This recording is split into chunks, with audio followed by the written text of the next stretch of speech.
Job 19 vanaf vers 23. Kon my woorde nou maar neergeskryf word, in 'n boekrol vasgelê word, met 'n yster, griffel en lood, vir altyd in 'n rots gegraveer wees.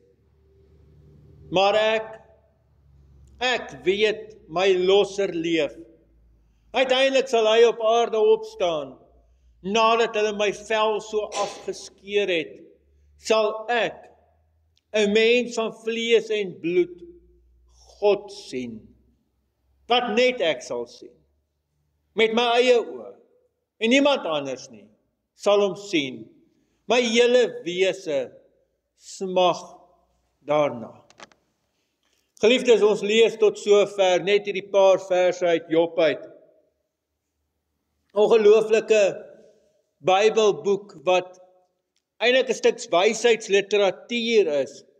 En daarom moet jy nou nie dit vreemd dink as jy hoor dat daar was dalk eintlik nou nie regtig 'n mens soos Job nie. Want dis nie die punt nie.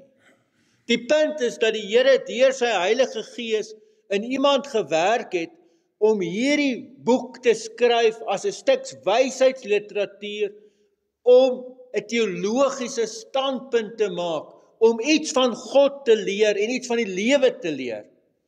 Want sien, hierdie boek reageer teen mense wat sê, as jy jou lewe reg leef, as jy probeer om aan God gehoorsaam te wees, as jy 'n gelowige is, dan gaan God sy hand van seën oopmaak vir jou, en dit gaan met jou goed gaan.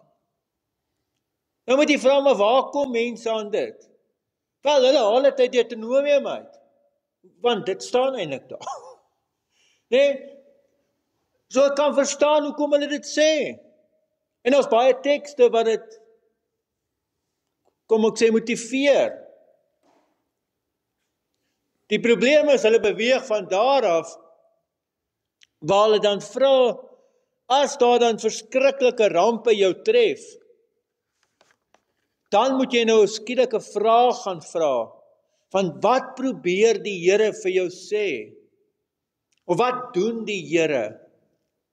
Wat wil hy vir jou leer? Of jy moet gaan kyk, dalk is daar hierdie een of ander sonde in jou lewe, waarop jy moet reageer, en wat vir jou uitgewys word. Nou Job wil teen daai teologie praat. Job wil vir mense 'n paar goed kom leer. En die eerste ding wat Job vir ons wil leer is, die lewe aan hierdie kant is nie altyd regverdig en verstaanbaar nie. Dis soos daai Engelse spreekwoord. Life is unfair, get used to it. Nee, jy weet daar wie beklei, dit is wat dit is. Die lewe is onregverdig. Daar's mense met wie slegte goed gebeur, wat hulle regtig voor die Here nie verdien het nie. Waarin hulle geen aandeel het nie. Job het sy gesin verloor. Hy het sy gesondheid verloor. Hy het niks gedoen nie.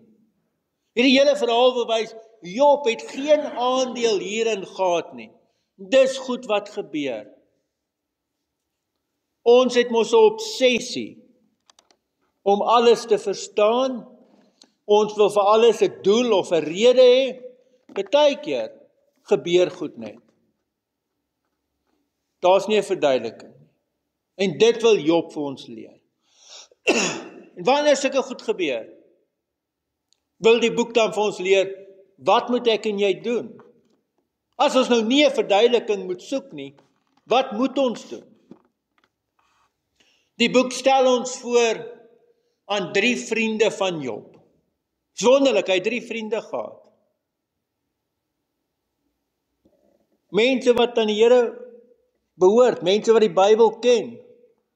As ek vir julle hulle woorde hier sou lees, en jy weet nie dat ek hulle woorde lees nie, dan gaan jy sê, maar dit wat hulle sê is 100% waar. Dit klink reg, dit klink teologies reg. Maar Job wil vir ons leer, in hierdie konteks, is dit nie die waarheid nie. Maar het is nou maklik vir my om te sê, hierdie vriende is verkeerd, hoe val hulle Job aan? Maar ons doen dieselfde. Nee? En dis wat die boek jou wil leer, dat jy is eintlik by daai vriende, wat uitsprake maak, en maak of jy weet, terwyl jy nie weet nie. Ek wil gou vir julle lees, julle moet tog verstaan asseblief, dat die Here 'n ongelooflike sin vir humor het. As jy nou nie dit verstaan nie, dan het jy nog nie die Bybel deurgelees nie. Want daar is soveel tekste, wat jy eintlik net oor moet glimlag. Nou Job het ook 'n stuk humor in hom. Luister gou hier. Sy vriende kom, en dan staan hier in hoofstuk 2 vers 13, 7 dae en 7 nagte lank het hulle op die grond by hom gesit, sonder om 'n woord met hom te praat. Want hulle het gesien dat sy smart baie groot is. 7 dae en 7 nagte sit hulle net by hom, want hulle sien hierdie mense het regtig seer. Aan die einde van Job word sy vriende mos nou veroordeel deur die Here, met hierdie woorde, julle het te gou gepraat. 7 dae en 7 nagte sit hulle daar, en bly stil, wat sê die Here vir hulle? Julle het te gou gepraat.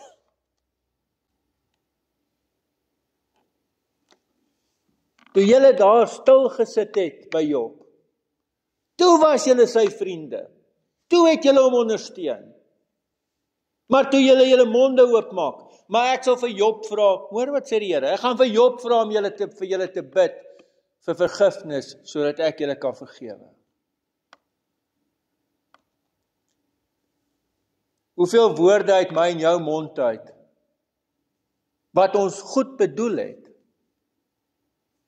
moet mense vir vergifnis voorbid, dat die Here vir my en jou vergewe vir dit. Mense wat sê, ja, maar dit was die Here se wil. My liewe mens, hoe weet jy wat God se wil? Waar het jy insig? Was jy daarbo? Het jy ook gou daar in die hemel gewees en nou kom jy terug en nou weet jy hoe werk God se wil?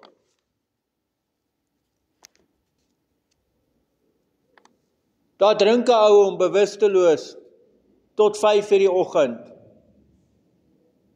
En nou weet jy, as ouens so baie gedrink het, dan moet hy in 'n kar klim. En hy jaag, en hy ry 'n vrou wat op die sypaadjie draf. Want dit is hoe laat mense gaan draf in die oggende.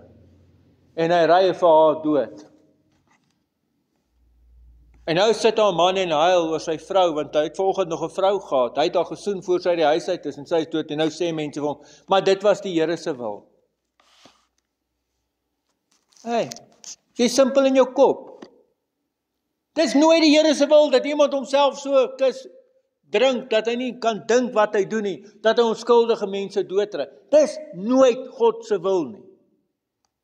So kan ek en jy ophou om uitsprake te maak waarvan ons niks weet nie.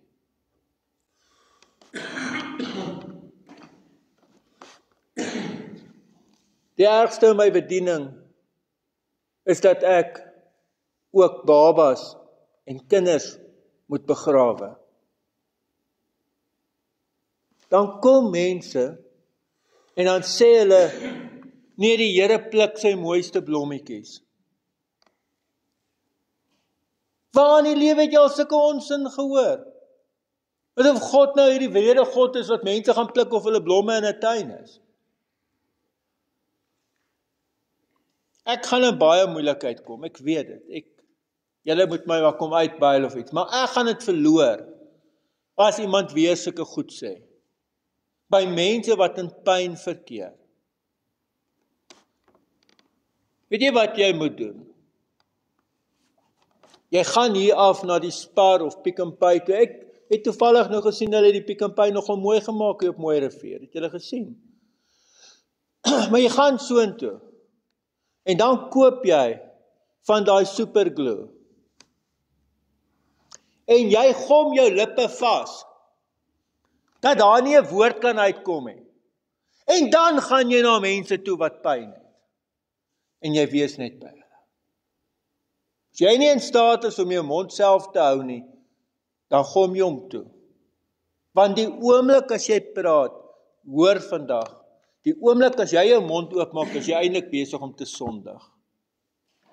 Bly stil. Ja, maar ek weet nie wat om vir die mense te sê nie. Wonderlik, jy's presies waar jy moet wees. Moet dan net niks sê nie.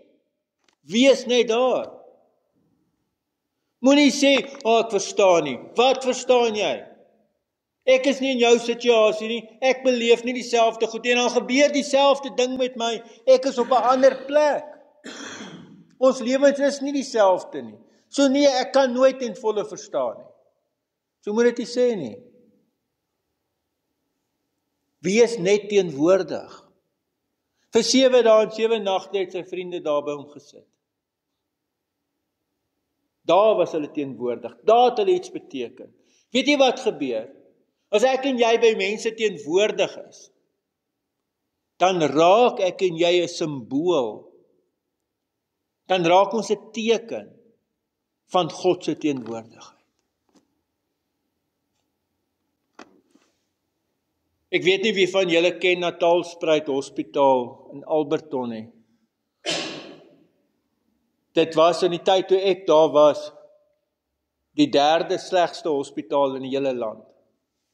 So daar lê 'n lidmaat van my, 'n oom wat op sterwe lê, en hy oortuig my en sê vir my, Rudy, asseblief, ek smeek jou, ek wil net by die huis gaan sterf. Nou reël ek met die dokter alles, kom daar, ek sien niemand nie, as nie 'n verpleegster in sig nie, as niemand in sig nie. Ek tel die oom op, maar ek is nie die sterkste ou nie, ek tel hom op gemaklik, so min weeg hy, daar's niks van hom oor nie. Ek loop met hom uit die hospitaal uit, sonder dat een mens my vra, waar vat jy die pasiënt heen? Ek kan dit nou nog nie glo nie, dat jy met 'n mens uit 'n hospitaal uitloop en niemand stop jou nie. Die sekuriteitswag het daarom vir my die deur oopgemaak. Maar nog steeds het my gevra, waarom maak jy met hierdie pasiënt nie? Dit was nou voor die bakkie en die bees mekaar ontmoet het, so ek het nog toe 'n bakkie gehad, met sulke dik matrasse in agter, en ons pak kussings by daai matrasse, en ons laai die ouma in, en ek vat hom huis toe, en gaan sit hom daar in sy bed, en nou vra ek, wat kan ons vir jou doen? Wat kan ons vir jou bid? Nee, dankie dat jy my hierheen gebring het, dis al wat ek nodig. Ek sê, oom, wat wil jy van die Here hê? Wat moet ek vir die Here vra? En hy het my so gekyk, toe sê hy vir my, Rudy, as jy in soveel pyn is soos wat ek is, wil jy niks vir die Here vra nie. Hy moet net hier wees. Ek soek net vir hom. Nie iets wat hy wil doen nie, nie iets wat die Here vir my moet sê nie, ek soek vir God self. Hy moet hier teenwoordig wees. En julle, dit is 'n mens se diepste behoefte, die teenwoordigheid van God. En daarvoor kan ek en jy vir mense bid. Hoor hierdie ongelooflike belydenis van Job in hierdie tyd. Ek het mos nou hoeveel keer vir julle gesê, as jy in die Bybel die woord maar lees, né? Jy onthou dit. En amper sê ek wragtig, mag mens dit sê? Wragtig in ons teks is daar weer die woord maar. Vers 25. Maar ek weet my losser leef. Ten spyte van al die goed wat met my gebeur, weet ek my verlosser leef. En ek sal hom sien. Dit weet ek. Dit vat my terug na ons Heidelbergse katekismes, né? Sondag 1, vraag 1. Wat is my enigste troos in lewe en dood? Dat ek nie aan myself nie, maar aan my getroue verlosser, die Here Jesus Christus behoort. En daar is my troos. Dis al troos wat ek het. Vriende, wanneer slegte goed gebeur met mense, wees net daar. Asseblief, ek smeek jou. Moenie probeer om 'n verduideliking te gee nie.